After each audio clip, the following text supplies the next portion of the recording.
நகரம் வாய்ஸ் வணக்கம். இன்றைக்கு பத்திரிகையாளர் விஸ்வநாத் அவர்கள் சந்தித்து தேர்தலுக்கு பிந்தைய கருத்து கணிப்பு குறித்து பேச போறோம். அண்ணா வணக்கம். வணக்கம். அப்ப தேர்தலுக்கு பிந்தைய கருத்து கணிப்பு நேற்று வெளியாகிடுச்சு. ஆனா எல்லாரும் எதிர்பார்த்ததை விட எல்லாரும் கிட்டத்தட்ட ஒரு டப் கொடுப்பாங்க இந்தியா கூட்டணி. அதே மாதிரி தமிழ்நாட்டிலையும் ஒரு எல்லா திமுகவுக்கு அதிக சீட்டுகள் வராது அப்படிங்கிற மாதிரிலாம் எதிர்பார்த்தாங்க. ஆனா தேர்தலுக்கு பிந்தைய கருத்து கணிப்புகள் வேற மாதிரி வந்திருக்கு. இந்த கருத்து கணிப்புகள் நீங்க எப்படி பாக்குறீங்க? முதல் இது தேர்தலுக்கு பிந்தைய கருத்து கணிப்போ அல்லது எக்ஸிட் போல் அப்படின்னு ஆங்கிலத்துல சொன்னாங்கன்னா இத இட்லின்னு சொன்னா சட்னி கூட நம்பாது பிரபா. முதல்ல ஒரு பத்திரிகை ஊடகவியலாளராக 25, 27 ஆண்டுகள் இந்த துறையில முழு நேரமா களப்பணியாற்றியவன் என்கிற அடிப்படையில சொல்றேன். வர வர ஒவ்வொரு தேர்தலுக்கு தேர்தல் இந்த தொலைக்காட்சி ஊடகங்களுடைய அட்டூழியம், என்ன சொல்ல போனா அதுக்கு ஒரு கடினமான சொல்லா கூட இருக்கலாம், அயோக்கியத்தனமே சொல்லலாம். இவர்கள் எடுக்கக்கூடிய இந்த கருத்து கணிப்புகள் என்பவை கட்சிகள் அல்லது யாருக்கோ பணம் வாங்கி கொண்டு திணிக்கக்கூடிய கருத்து திணிப்புகளாகத்தான் இருக்கின்றன. நீங்க ஏதாவது 1, 2ல ஃப்ளூக்கா இவர்கள் சொல்வது ஓரளவுக்கு பொருந்தி போயிருக்கலாமே தவிர, ஆனால் இவர்கள் செய்யக்கூடிய முறை, அது ரிசல்ட் எப்படினாலும் வந்துட்டு போட்டு இவர்கள் சொன்னது போலவே வரட்டும், அது வேற, அது இரண்டாவது. ஆனால் இவர்கள் கருத்து கணிப்பு என்கிற பெயரில் இவர்கள் செய்யக்கூடிய, இவர்கள் ஆடக்கூடிய இந்த டிராமா இருக்கு பாத்தீங்களா, இது உண்மையிலே ஒரு பித்தலாட்டம்னே சொல்லலாம். என்ன காரணம்னா, தேர்தலுக்கு பிந்தைய கருத்து கணிப்புனா என்ன பொருள்? Pre poll and post poll அப்படின்னு சொல்லுவாங்க. எக்ஸிட் போல் என்று சொல்லுவாங்க. ப்ரீ போல்னா வாக்குப்பதிவு நடைபெறுவதற்கு முந்தைய நாள்ல அல்லது முன்னதாக மக்கள் என்ன மனநிலையில இருக்காங்க, யாருக்கு வாக்களிப்பதாக இருக்கிறார்கள் என்கிறதா ப்ரீ போல்.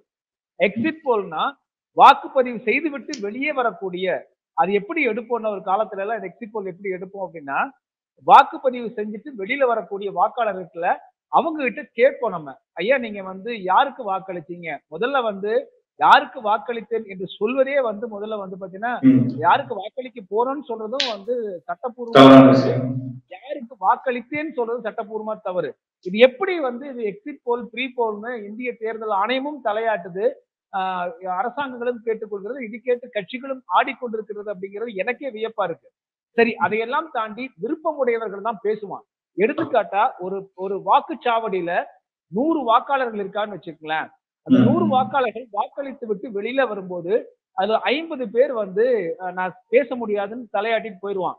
இரண்டாவது பாத்தீங்கன்னா, அதுல ஒரு 20 பேர் பேசுறாங்கன்னா 20 பேரும் உண்மையை பேசுகிறாங்கன்னு சொல்ல முடியாது. இந்த வடிவேலு படத்துல வருது பாத்தீங்களா, தென்னமர சின்னத்துல ஒண்ணு, ஏணி சின்னத்துல ஒண்ணு சொல்லக்கூடிய இருக்கான். அப்போ இதெல்லாம் நீங்க வடிகட்டி பார்க்கும் பொழுது ஒரு குறிப்பிட்ட மிகச்சரியாக இது எப்படி பார்க்க முடியும்னா, நம்ம போய் களத்துல அந்த வாக்குச்சாவடிக்கு முன்பு நின்று அதில் அவர்கள் பேசும்போது அவர்கள் உண்மையை பேசுகிறார்களா அல்லது சரியாக பேசுகிறார்களா, உணர்வோடு பேசுகிறார்களா அப்படிங்கறத முதல்ல கணிக்கணும். அப்படி பார்த்தா நீங்க ஒரு 20 பேருக்கு நம்ம எடுத்தோம்னா ஒரு 7, 8 பேர் தான் முறையாக தேரும். ஒரு சிலர் பாத்தீங்கன்னா, எடுத்துக்காட்டா தமிழ்நாடு போன்ற, அதுவும் குறிப்பாக அரசியல் கட்சிகள் எல்லாம் தொலைக்காட்சி சேனல்கள் நடத்த தொடங்கியதற்கு பிறகு எனக்கே ஒரு தனிப்பட்ட அனுபவம்னா, நானே பாத்தீங்கன்னா ஒரு அரசியல் கட்சி சார்ந்த ஒரு தொலைக்காட்சியில, குறிப்பாக ஜெயா தொலைக்காட்சியில பணியாற்றின போது நான் பார்த்திருக்கேன். ஜெயா டிவியோட லோகோவை கொண்டு நம்ம மக்கள்கிட்ட கருத்து சொன்னோம்னா அவங்க லோகோவை பார்த்துட்டு அதுக்கேற்ற மாதிரி கருத்து சொல்லுவாங்க. இதே நீங்க சன் தொலைக்காட்சியினுடைய லோகோவை மைக்கு கொண்டு போய் நிறுத்தீங்கன்னா அதற்கேற்ப கருத்து சொல்லுவாங்க. கலைஞர் டிவி மைக்கு கொண்டு நிறுத்தீங்கன்னா அதுக்கேற்ப கருத்து சொல்லுவாங்க. என்ன காரணம்னா, முதல் அடிப்படை ஒரு வாக்குச்சாவடிகள் நான் யாருக்கு வாக்களித்தேன் அப்படின்னு வெளிப்படையா அவன் சொல்வதற்கு தயங்குவதற்கு காரணம், உள்ளூர்ல மற்ற அவங்க நண்பர்கள், உற்றார் உறவினர்கள் அவங்க தான் வேற வேற கட்சியில இருப்பாங்க. அப்ப அதுவே வெளியில சொன்னா பிரச்சனை ஆயிடும்னு அமைதியா தான் போவாங்க. அதையும் தாண்டி சொல்லும் பொழுது மைக்குக்கு ஏத்த மாதிரி பேசக்கூடிய மனநிலை மக்கள்கிட்ட இருக்கு. ஏன்னா எதுக்கு தேவையில்லாம நான் பகைச்சுக்கணும், எதுக்கு எதிர்கட்சிக்காரங்களுக்கு கோபத்தை உண்டாக்குறேன்னு சொல்லிட்டு அதுக்கேத்த மாதிரி பேசுவாங்க. ஆக உண்மையான அந்த கருத்து கணிப்பு என்பது மிக குறைந்த எண்ணிக்கையில் சாம்பிள் என்று சொல்லக்கூடிய அளவுல தான் பார்க்க முடியும். இப்போ இது இந்திய அளவுல 543 தொகுதிகளுக்கு நடக்கக்கூடியது. எத்தனை கோடி வாக்காளர்கள் நம்ம இருக்க இந்தியாவுல கிட்டத்தட்ட 90 கோடிக்கு மேல் வாக்காளர்கள் இருக்காங்கன்னு நினைக்கிறேன் நானு. அப்ப இத்தனை வாக்காளர்களுக்கான ஒரு வாக்குப்பதிவு நடைபெற்ற ஒரு தேர்தல்ல, ஒரு நாடாளுமன்ற தேர்தல்ல இவர்கள் தேர்தலுக்கு பிந்தைய கணிப்பு, அதுவும் 7 கட்டத்துல தேர்தல் நடக்குது. நீங்கள் ஒவ்வொரு கட்டத்திலையும் தேர்தல் நடக்கின்ற பொழுது அங்கெல்லாம் சென்று வாக்குச்சாவடிக்கு வெளியே நின்று இப்படி சொல்பவர்களில் மிகச்சரியாக சொல்பவர்களை நாம் அதுல இருந்து அதை மிக சரியாக சொன்னவர்களை கணக்கெடுத்து அதை நீங்க அனலைஸ் பண்ணி பண்ணி வச்சு 7 தேர்தலுக்கு 7 கட்டங்களுக்கு நம்ம கையில வச்சிருக்கணும். இப்போ நேற்று 7ஆம் கட்ட தேர்தல் முடிவடைகிற நிலையிலேயே இவர்கள் எல்லாமே வந்து தேர்தலுக்கு பிந்தைய கணிப்பு கணிப்பு கணிப்புன்னு வெளியிடுறாங்க. அப்ப 7ஆம் கட்ட தேர்தலை எப்ப ப்ராசஸ் பண்ணுவீங்க? 7ஆம் கட்ட தேர்தல வாக்கு போட்டுட்டு வெளியே வந்திருப்பார் இல்லையா? ஆமா ஆமா ஆமா ஆமா. அவங்ககிட்ட எங்க போய் கேட்டீங்க? அங்க கேட்டுட்டு வந்து எவ்வளவு எவ்வளவு நேரத்துல அதெல்லாம் அனலைஸ் பண்ணிருப்பீங்க நீங்க? முடிஞ்சதுன்னு சொன்னோமே வெளிய விட்டாங்க. தேர்தல் முடிஞ்சுன்னு அறிவிச்சோமே யாராவது. அது எப்படி முடியுதுன்னு கேக்குறேன் நான்.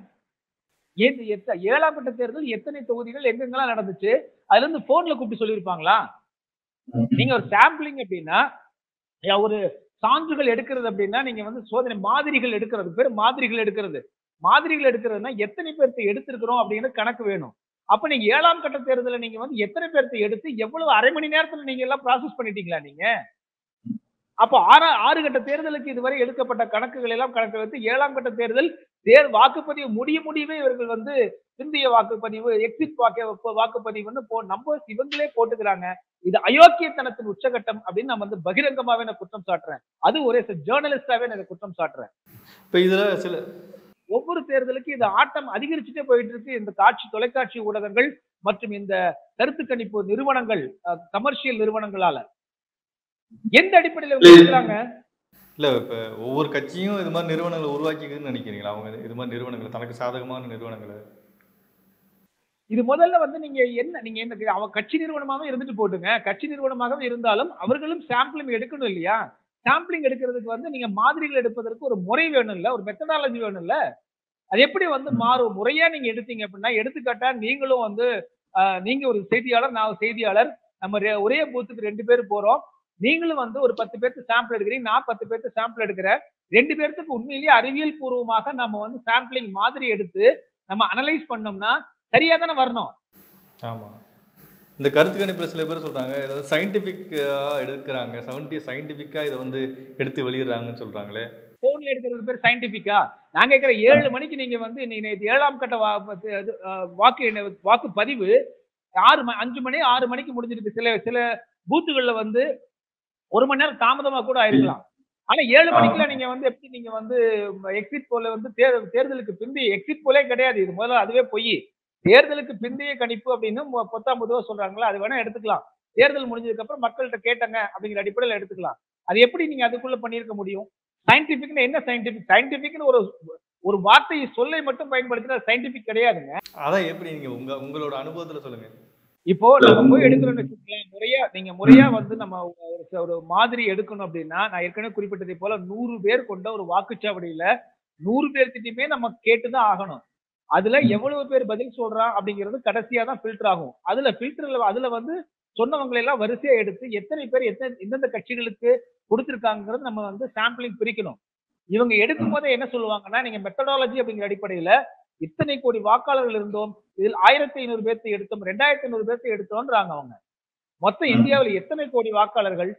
90 கோடி நினைக்கிறேன் இல்லையா? இதுக்கு எத்தனை கோடி வாக்காளர்களை இவங்க எடுத்திருக்காங்க மாதிரி? அது எப்ப போய் எடுத்தது? என்ன சயின்ஸ் இது? தமிழ்நாட்டை பொறுத்த வரைக்கும் பாஜக வந்து 3ல இருந்து 5 சீட்டு வரும், 2 சீட்டு வரும்லாம் சொல்றாங்களே. இந்த கருத்து கணிப்புல அது ஆனா தேர்தலுக்கு முன்னாடி வந்து 15 சீட்டு வருங்கிற மாதிரிலாம் வந்து சொன்னாங்கல்ல. நீங்க இது ஒன்றே போதுங்க. இந்த ஒரு ஒட்டுமொத்தமான எவ்வளவு பெரிய காமெடி அப்படிங்கிறது தெரியுது. தமிழ்நாட்டில் பாரதிய ஜனதா கட்சியினுடைய நிலை என்ன அப்படிங்கிற தொடக்கத்திலிருந்தே நான் வந்து சொல்லிக்கிட்டு இருக்கேன். அநேகமா ஒரு பத்திரிகை ஊடகவியலாளராக நான் மட்டும்தான் அதை வந்து கொஞ்சம் வலுவா சொல்லிட்டு இருக்கேன்னு நினைக்கிறேன். குறிப்பா தமிழ்நாட்டுல பாரதிய ஜனதா கட்சியை பத்தின இந்த ப்ரொஜெக்ஷன், குறிப்பா கோயம்புத்தூரை எடுத்துக்கிட்டா அண்ணாமலைக்கு கொடுக்கப்பட்ட இந்த பத்திரிகை ஊடகங்கள், யூடியூப்கள், இணையதளங்கள், சமூக ஊடகங்கள் கொடுத்த ஒரு பில்டப் இருக்கு வந்து பாத்தீங்களா, அது வந்து பாத்தீங்கன்னா மிகைப்படுத்தப்பட்ட ஒன்று. நான் தொடக்கத்திலிருந்து சொல்லிட்டு இருக்கேன்.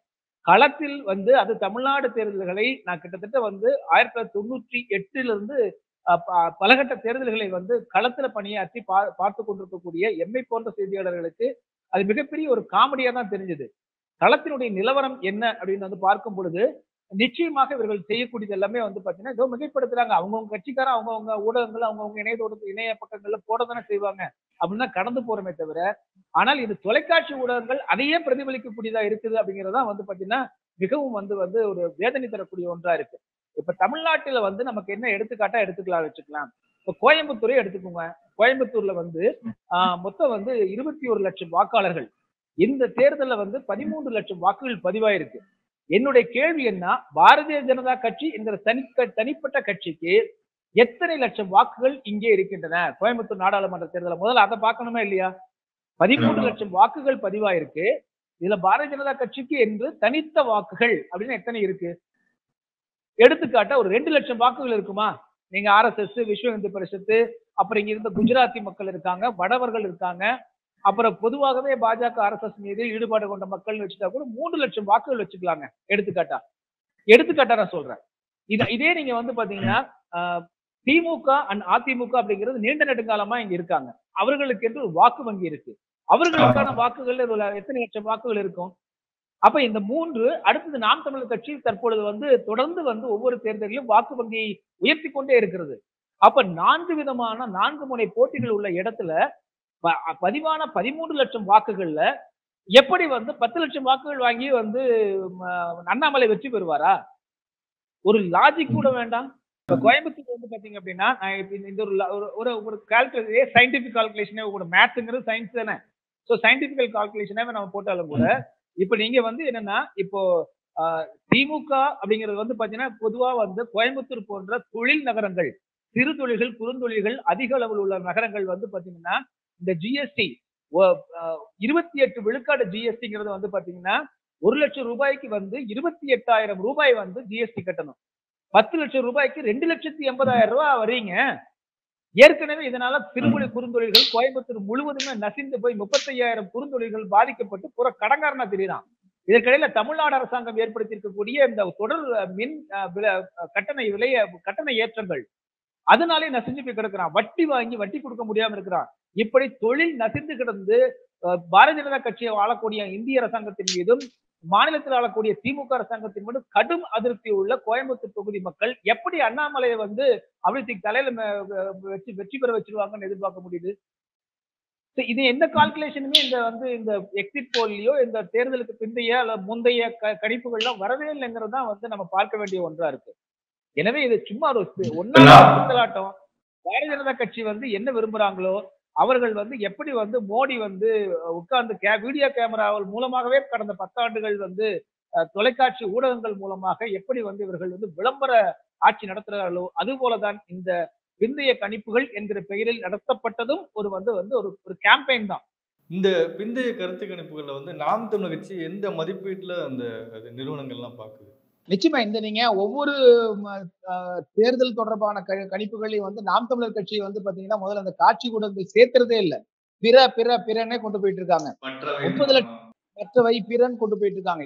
இதெல்லாமே நீங்க வந்து பாத்தீங்கன்னா தமிழ்நாட்டில் உள்ள பெரும்பான்மையான தொலைக்காட்சி ஊடகங்கள் திமுகவால் வந்து நிர்வகிக்கப்படக்கூடிய ஊடகங்களாவே இருக்கு. குறிப்பா இந்த கருத்து திணிப்புகள்ல. அதே போல இந்திய அளவில் இருக்கக்கூடிய ஊடகங்கள் வந்து பாரதிய ஜனதா கட்சியினுடைய பெரும்பான்மையான ஊடகங்கள் வந்து கருத்து திணிப்பை திணிக்கக்கூடிய பாரதிய ஜனதா கட்சி எண்ணங்களை பிரதிபலிக்கக்கூடிய ஊடகங்களாவே இருக்கு. இது ஏன் நீங்க வந்து நடுநிலையான ஊடகங்கள்னா நீங்க யாரெல்லாம் பங்கேற்றிருக்கான்னு எல்லாத்தையுமே சொல்லணுமே நீங்க.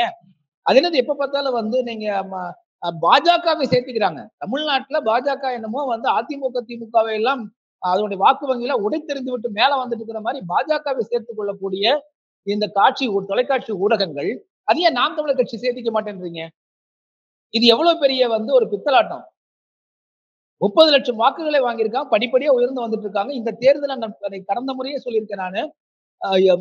தனிப்பட்ட முறையில என்னுடைய கணிப்பின்படி வந்து பாத்தீங்கன்னா குறைந்தது 10 விழுக்காடுகளை தாண்டி 15 16 விழுக்காடுகளை தொடுவதற்கு நாம் தமிழர் கட்சிக்கு இந்த தேர்தலை வந்து வாக்குகள் விழுந்திருக்கின்றன அப்படின்னு நாங்கள் எடுத்த கணிப்பிலேயே தெளிவா தெரியுது. நாங்கள் எந்த அடிப்படையில் கணிப்பு எடுத்து சொல்லப்போனா தேர்தலுக்கு முந்தைய கணிப்பு பிந்தைய கணிப்புலாம் இல்ல.